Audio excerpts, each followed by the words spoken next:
ఈరోజు మనం మాట్లాడుకుందాం fresh embryo transfer versus frozen embryo transfer.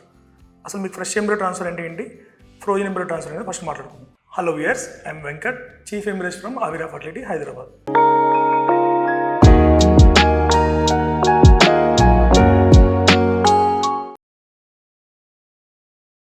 Fresh embryo transfer ఎవరైతే మన పేషెంట్ ఐవీఎఫ్ స్టిమ్యులేషన్ చేసిన తర్వాత ఎగ్ రిట్రీవ్ చేసి ఎగ్స్ని ఫర్టిలైజ్ చేసి ఎంబ్రోస్ ఫామ్ అయిన తర్వాత ఇమీడియట్గా యూట్రస్లో ట్రాన్స్ఫర్ చేస్తాం, either Day 3 or Day 5. Same సైకిల్లో ట్రాన్స్ఫర్ చేస్తే దాన్ని ఫ్రెష్ ఎంబ్రో ట్రాన్స్ఫర్ అంటారు. సో ఫ్రోజన్ ఎంబ్రో ట్రాన్స్ఫర్ ఏంటంటే వచ్చిన ఎంబ్రియోస్ని Day 3 ఆర్ Day 5 ఫ్రీజ్ చేసిన తర్వాత either next cycle or 2-3 months తర్వాత బేస్డ్ ఆన్ హార్మోన్ లెవెల్స్ అవన్నీ చెక్ చేసుకున్న తర్వాత ట్రాన్స్ఫర్ చేయండి. ఫ్రోజన్ ఎంబ్రో ట్రాన్స్ఫర్ అంటారు. ఫ్రోజన్ ఇన్ సెన్స్ ఎంబ్రియోస్ని ఫ్రీజ్ చేయడం.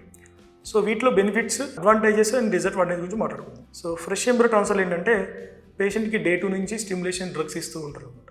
సో స్టిమ్యులేషన్ డ్రగ్స్ ఇవ్వడం వల్ల ఎలివేటెడ్ ఈస్ట్రోజన్ హార్మోన్స్ అంటారు కదా, సో అవి ఎలివేట్ అవుతూ ఉంటాయి అనమాట. సో దానివల్ల నెగిటివ్ ఇంపాక్ట్ అయ్యే ఛాన్స్ ఎక్కువ ఉంటుంది ఇంప్లాంటేషన్లో.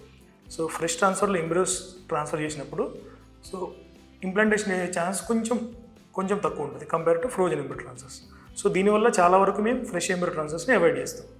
Coming to frozen embryo transfers. Frozen embryo ట్రాన్స్ఫర్లో అడ్వాంటేజ్ ఏంటంటే ఫస్ట్ పేషెంట్ వాళ్ళ ఫర్టిలిటీ ప్రిజర్వేషన్ చేసుకోవచ్చు. వచ్చిన ఎంబ్రియోస్ ఫామ్ అయిన తర్వాత whenever they are ready, ఎప్పుడైతే ప్రెగ్నెన్సీ కోసం రెడీగా ఉంటారో ఆ వచ్చిన ఎంబ్రియోస్ని ఆ సైకిల్లో ఐదర్ 2 months 1 year వాళ్ళ ఇష్టం అనమాట. సో యూజువల్గా అయితే 70 to 80% నెక్స్ట్ సైకిల్లోనే చేయడానికి ట్రై చేస్తాం. ఎవరైతే ఫర్టిలిటీ ప్రిజర్వేషన్ కొంచెం టైం కావాలి, మాకు 1 year 2 years వెయిట్ చేస్తాము, వాళ్ళకు కొన్ని ఉంటాయి కదా, వాళ్ళకి నెక్స్ట్ టార్గెట్స్ ఉంటాయి వాళ్ళకి. సో 1 year తర్వాత 2 years తర్వాత so whenever they are ready అప్పుడు ఫ్రోజన్ ఎంబ్రో ట్రాన్స్ఫర్ చేసుకోవచ్చు. దీనిలో ఉన్న అడ్వాంటేజ్ అయితే ఫస్ట్ అడ్వాంటేజ్ ఇది.